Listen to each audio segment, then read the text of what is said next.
My name is Stephen Everts. I'm the director of the EU Institute of Security Studies. And I am joined this morning by Luigi Scazzieri, our senior analyst for security and defense, to talk about the outcome of the NATO summit last week in The Hague. It was really a great event in all aspects of it. I mean, the Dutch host as well as the NATO bureaucracy had really pulled out all the stops to organize a successful summit, and everything was geared towards getting a successful outcome in terms of the commitments that particularly the American president had to make to NATO itself, to the alliance, and to Article 5, which enshrines the mutual security commitment that underpins it.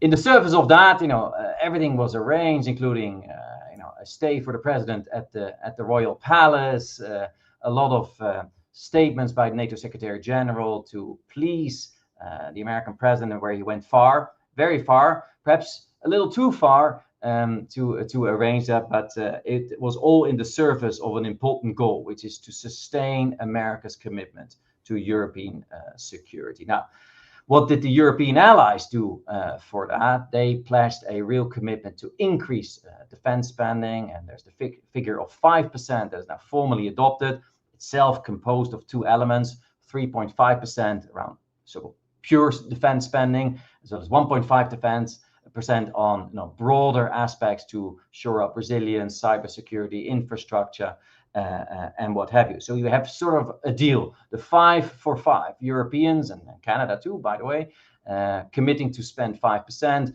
and America recommitting itself to the Article 5 of the alliance.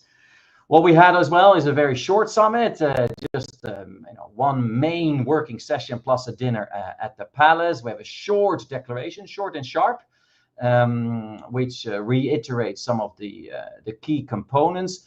Relatively little on the Russian threat, but I guess we'll talk about that. Not so much on Ukraine either. But one could say perhaps the core of the business got done. But let's take these different elements one by one, and as well look in particular at what Europeans should now do to really ramp up our defense capabilities and our capacity to defend ourselves with less America. So we'll have about 30 minutes to run through these issues. Luigi, why don't you start by giving your baseline assessment? Is it a glass half full? Is it a glass half empty? What do you make of the NATO summit? So, I mean, I think you set out many of the elements already, Stephen, and the summit had a very clear goal, which was to ensure that, diplomatically it proceeded as a smooth affair, and Trump didn't say anything negative about NATO. And to that end, Europeans have focused everything on that goal, including the whole diplomatic choreography surrounding it. I think the 5% pledge was meant to be very neat, very punchy, and it worked in that sense. Trump was clearly very, very pleased that Rutte had managed to deliver Europeans on that. Of course, it won't be easy for all Europeans to necessarily spend that much, partly because, by the way, something that's currently in the 2%, lots of things count towards the 2%. They will then be moved into the 3.5% core box. So actually meeting that becomes a little bit harder potentially. So the 1.5% is the easy part. On Russia, I think it's of course the priority was to paper over all of the differences that are evident in policy. In light of that, it is at least something, however, that Russia is recognized as a long-term threat to European security in the declaration. And concerning Ukraine, yes, there's nothing regarding the controversial. What was termed once the Ukraine's irreversible path to NATO is now not mentioned at all. What is, I think, noteworthy and is that support that member states give to Ukraine is de facto endorsed, and crucially, it counts towards the spending targets. Yes. So that's something that Europeans worked into the text. And I think it's it may be a small victory. Again, it's a matter of glass half empty or half full, but that's significant. Trump, as far as he's concerned, I think has never been so rhetorically, let's say, pleased with NATO. A few years ago, he'd famously said it was a rip-off. Now he said it's not a rip-off at all. he signed up to the declaration where the commitment to Article 5 is defined as ironclad. Of course, the question is, how long does this last? Because just on the way to The Hague, he did mention, for example, that Article 5 has many definitions. So the question is, does he at some stage shift his rhetoric in a way that is sustained towards NATO and stop casting doubt on the way he sees the alliance or not? And that remains to be seen. I'm skeptical that we'll see a big shift. Yeah, no, it's interesting because on the way to The Hague, he was asked this very question. So, what do you make of Article 5? He said, well, it depends on the definition that you give, which got a lot of people very nervous, I know, in The Hague, and so they were very relieved when the summit itself went very, very, very smoothly, and the declaration is clear on Article 5. But as we both know, with Trump, everything lasts as long as it does, and until the next tweet or until the next statement that he makes. So yes, you're right. We'll have to see a little bit what sort of now happens next. Let's talk a bit more on the Ukraine element, if you like, of all of this. I thought it was quite clever, the sort of choreography that NATO and the Dutch host had sort of come up with to thread this needle, with Zelensky being present at the dinner, meeting also the president afterwards, after the summit, but not being in the summit itself. Now, many Europeans, myself included, would have preferred that Zelensky was at the table as he had been at previous NATO summits. But on the whole, I thought that could have been much worse. And I think you're right. This, including our military assistance to Ukraine towards the targets, I think is a positive step. So if you look for positives, I think these are some of the things that friends of Ukraine, and I include both ourselves in that category, can perhaps and I think it's worth adding one thing. If we look at the situation as it seemed to many Europeans just a few months ago, there were essentially two scenarios that was possible, and one of them was a US that was disengaged from Ukraine, a US that stopped its support in many forms or scaled it down dramatically, but essentially allowed Europeans to continue supporting Ukraine. And then you had a scenario which was far more negative, which was that the US would actually oppose or put pressure on Europeans to stop their support for Ukraine. And I think that much more negative scenario is now seems something that's more remote. So we have indeed the recognition that support for Ukraine counts. We have had this positive meeting between Trump and Zelensky. We have the US still supplying some intelligence to Ukraine. And above all, we have the US that does not get in the way of Europeans providing weapons systems that contain US components to Ukraine. So the US is stepping back, but it's allowing Europeans to keep on supporting Ukraine. So ultimately, that means it's on us. And the real test, I think, one of the tests element in that will be the Patriots, right? Which Zelensky has repeatedly asked for, and we've seen over the weekend this dramatic escalation by Russia, which had one of the most devastating, widespread attacks, missiles, drones, what have you, really underlining the need for Ukraine to have adequate air defense system, including Patriots. So will Americans allow for Ukrainians with European money to buy these Patriots and the interceptors that you need? I think this is one of the things that we'll have to watch to see whether the path that we're on, that you sketch very well, it's not a block from the United States, but it is a shifting of the burden towards Europeans and Ukrainians themselves, whether that's the viable path. Will that work or not? Yeah, and I think that the key question in that is this just about allowing Europeans to provide a support by themselves, or does the US actually, in a way, backfill that by allowing Europeans to buy from Ukraine, from the US industrial base? And the question about the Patriots was indeed something that was raised also in Trump's press conference, and he didn't close the door on that. I think that the chances are increasing. That's not a decision that's in European hands. Ultimately, what Europeans can do is increase the supply of their own air defense equipment to Ukraine, which may not be quite of the same caliber as Patriots, but it's 90% of the way there, and at the same time help Ukraine to develop its own systems, and that's what many European countries have been doing bilaterally. That's also what the EU has been doing by investing in Ukraine's defense base. It's about scaling up those activities very significantly over the coming years. But it's true that it's just air defense is the number one priority because of the intensity of the attacks that we see from Russia, which just seem to be getting bigger and bigger. Yeah. Okay, let's continue a little bit, Luigi, on sort of the talk about some of the things that will determine whether The Hague really was such a success or not. And I think one of the things that we can prepare for now is America's posture review. The number and the kinds of American troops that shall remain on the European territory or not, and that in many ways will determine whether we are looking at a coordinated reorganization of the transatlantic alliance and building up this European pillar that we always talk about, or whether we look at a more radical scenario. And why don't you give me a little bit your sense of where you are on that? What do you expect from this defense posture review? What kind of numbers, what kind of things should we prepare for? So I think, as opposed to a few months ago when maybe a range of scenarios seemed possible, right now it does seem as if we are going to be talking about relatively slow and small reductions. It's still quite impactful, but potentially affecting the US rotational force deployments in Europe, and indeed what had been built up ever since 2022.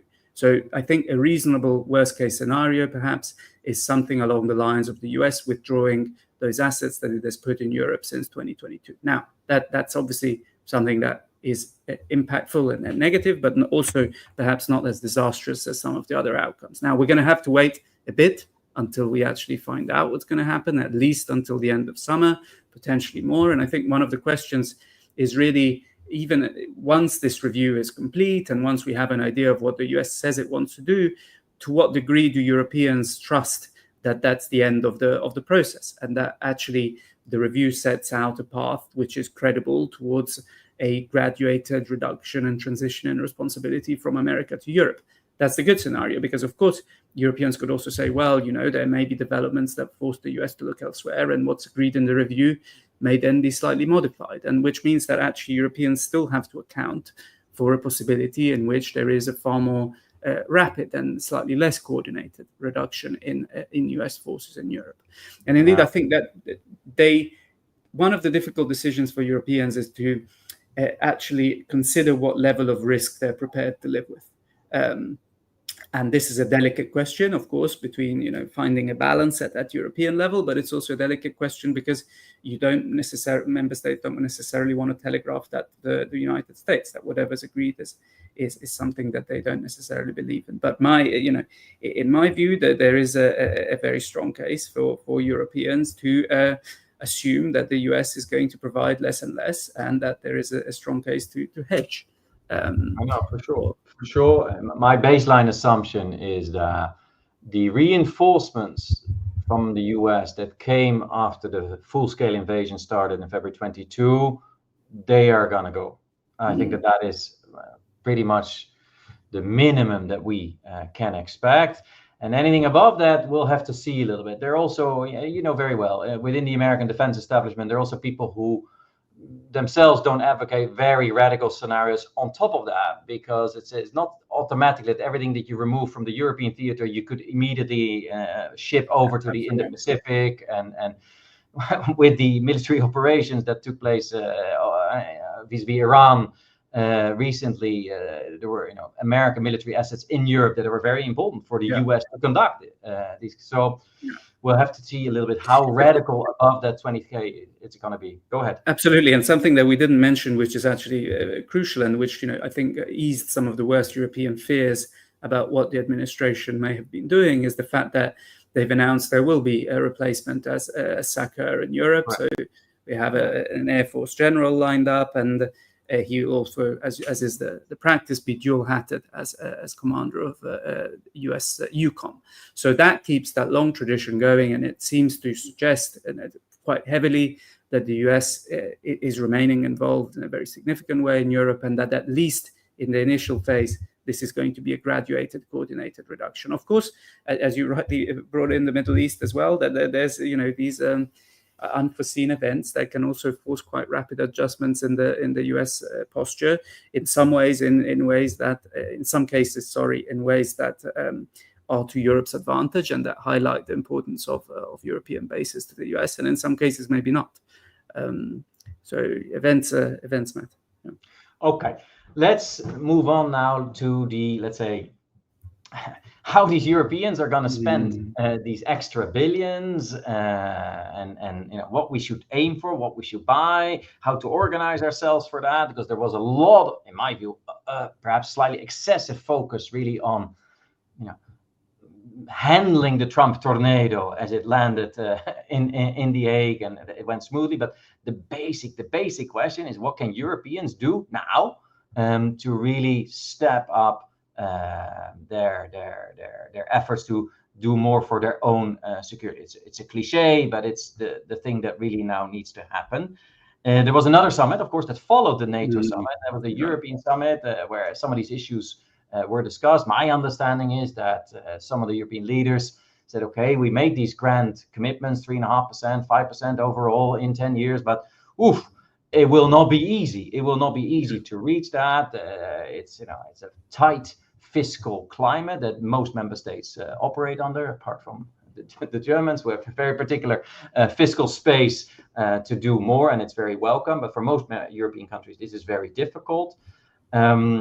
And that gets you then into the question, okay, what can we really now do as Europeans in this space? Now, there was the Defense White Paper earlier this year, and there's a lot of discussions around financial incentives that the EU is making available, but also some doubt, I think, in all fairness, as to how useful that really is going to be.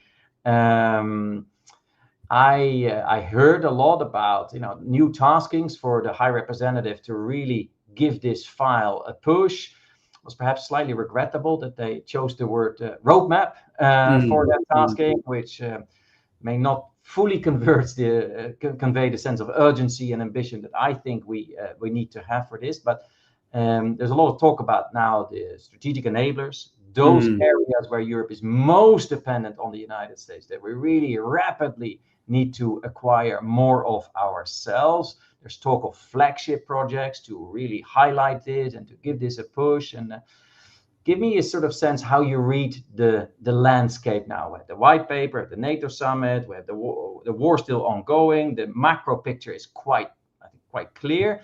Less clear is what Europeans make of all this for themselves. What is your take on that?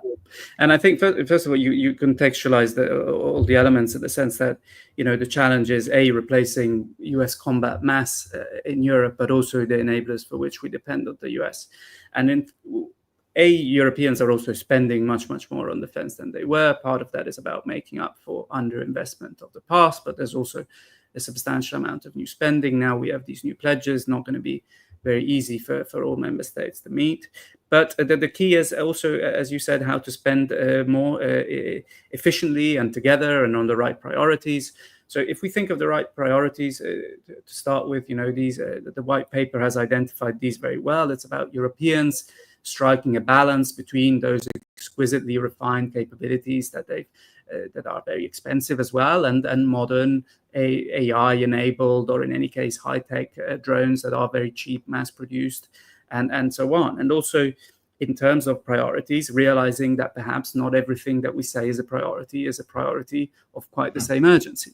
And what I mean by that is that, for instance, with air-to-air refueling, of course, it would be very nice to have, but ultimately, if we are in a scenario where Russia is able to hit our cities without us being able to defend our skies, then that's obviously a far worse scenario. So having the right intelligence, surveillance, and reconnaissance, command and control capabilities that allow Europeans to defend their skies and prevent Russia from carrying out those attacks is essential. You mentioned the process as to how we get to actually something that's more concrete, because there's been lots of documents and lots of conclusions, all identifying the right priorities and so on. And now we also have a fair bit of money, and the big question of what's the EU's role in all of this. And the way I see the EU's role, there's on one hand the provision of money, but on the other hand, and this is the underexploited element, which we're going to see, I think, in coming months, whether it has more potential or not, is whether the EU can act as a coalescing power to put pressure behind some of these joint projects and to allow groups of member states, or indeed sometimes the 27, to proceed with some common projects. I don't quite think that we have the right sense of urgency yet. And of course, it's a complex institutional landscape where you have EU efforts, member states' efforts of coalitions of member states. But my hope would be that by the end of summer, we have a clearer sense of direction in terms of where exactly the EU can add value as the EU. And that gives some of these joint projects. No, for sure. My sense, and just to build on that, and I agree with everything you said. I think there are two thoughts that I have. I hope that, as indeed there's now a very significant ramping up of defense spending in Europe, as you mentioned, at national level, some of it also at EU level. We really have to make sure that that is used to greater effect than previous efforts to collaborate in this field has been. Let's be also brutally honest. We've not have always been as successful in joint procurement as we would like to be. It's inherently difficult. Lots of vetoes, industrial interest, what have you, in this space. But we really cannot afford to carry on as we have in the past. And it means that you have to override some of the very particular national approaches that have dominated this space perhaps for a bit too long. And also that we really capture the speed of defense innovation. We all know in Ukraine, the innovation cycle is measured in a matter of weeks before new iterations of drones are developed and rushed to the front line. And we also know, both you and me, that the regular pace of defense innovation in defense industrial groups in Western Europe or the United States is very different, measured in months, sometimes in years. And this we cannot afford. And I really hope that we don't waste, what are going to be very significant sums of money on sustaining a way of operating, both nationally in terms of speed of defense innovation, of the past. And I think it's also important to sustain public support for all this. Because people know, I think there is genuinely a sense of danger in Europe, and people feel threatened, and for good reasons. There is a real Russian threat. There's real US uncertainty. So I think there's an openness and an understanding for greater European efforts. But we have to demonstrate that we're able to deliver more useful capabilities, more security for our citizens. And you can only do that if you're also willing to break some taboos, to have a go at the old ways of operating. And this puts the onus on the EU to help deliver that. Maybe give me some thoughts on how you see that. How do we make sure, Luigi, that this wall of money, if you can put it in those terms, perhaps exaggerate, but there's quite a bit of money flowing into the system now, is better spent? Absolutely. And I mean, the much of the onus on that is on the national level, of course, because that's where procurement actually happens, and on national bureaucracies to decide, exactly how much risk to also take in procurements, because sometimes these newer companies that produce much more innovative, high-tech equipment can also be companies that have a more limited track record. So it can be a bit of a risk potentially to invest in. But as far as the EU specifically is concerned, we've talked about financing quite a lot, and I think that's how many observers and analysts principally see the EU's role as a kind of provider of money that facilitates both in itself, but also by providing an aggregating effect that pushes member states to work together more closely, and therefore eliminates some of those wastages and duplication. But there's another role, which of course is that of providing the political glue, because one of the challenges that Europeans face is that many of them tend to plan for their defenses through NATO. But the NATO defense policy process assumes that the US is always going to be there providing some capabilities. And even the new targets are indeed targets that reduce the role of the US, but still assume that it's going to be there. So Europeans lack a forum in which they can have open, honest conversations about how to fill those gaps on which they depend most on the US. And the EU, potentially even an EU plus format, can provide the right framework for that, I think, and maybe be also in some ways what we've in the past called the European leg of the alliance, the European pillar of NATO, of course, as in an EU format. But two questions that I have in my mind in terms of how the EU's role in all of this evolves and whether it can go even deeper into providing some of the needed capabilities and making up for the gap, is on one hand whether the EU can become more directly involved in the actual procurement of capabilities of filling gaps, right? So in space, the EU is already involved to a significant degree. Can it do even more? And can it do more quickly, for example, by ensuring that this IRIS-2 secure satellite system becomes operational sooner than the 2030 date? Can the EU help Europeans acquire airborne ISR equipment? Can it help Europeans acquire strategic airlift? And that's kind of if we think of it as the teeth of European armies. But there's also a lot of things that the EU can potentially do at the back end, at the tail. And what I mean there is that there is potentially a role for the EU in helping Europeans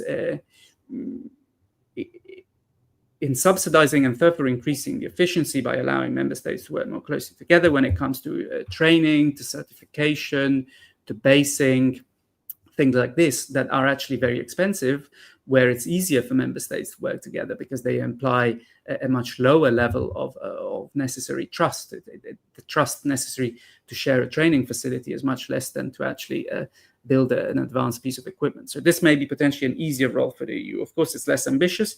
We may end up with both, but it's important there to I think. And I think to continue a little bit in this vein of what shall the EU do and what shall Europeans do, perhaps also in other contexts. I mean, everybody knows it's at the order of the day, more flexible forms of coalition. There's a lot of work happening in the Nordic Baltic space where people are really, really ramping up, not just spending, but also forms of collaboration. Yeah. And I think there's a real sense that they're preparing for a potential conflict with Russia, which of course is not felt in the same way in Spain or in Portugal or in Southern Europe.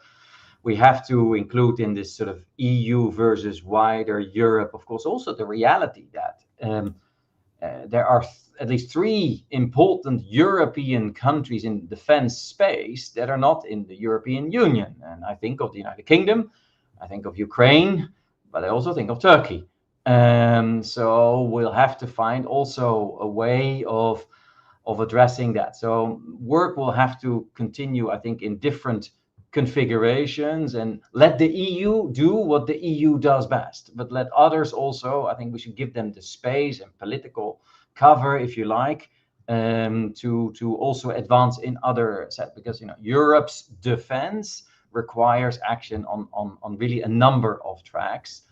And then, of course, there's another element of this. You can even go beyond Europe, because one of the most striking things, to my mind, that's happening in this sector is that the European Union is also reaching out far beyond. You have the Canadians really pushing hard to get this security and defense partnership, and not just to have sort of access to the financial instruments. I think it goes beyond that. But you also have Australia, that the president of the Commission has just announced recently as well. India. I mean, there are all sorts of other partners that I think are knocking on the EU's door. And I think the EU has every interest to develop these kinds of partnerships too, because it fits with this mold, I think, this moment of global politics. You need much more flexible forms of collaboration. And there's appetite by the partners, indeed, as you say. You work much more closely with the EU. Yeah.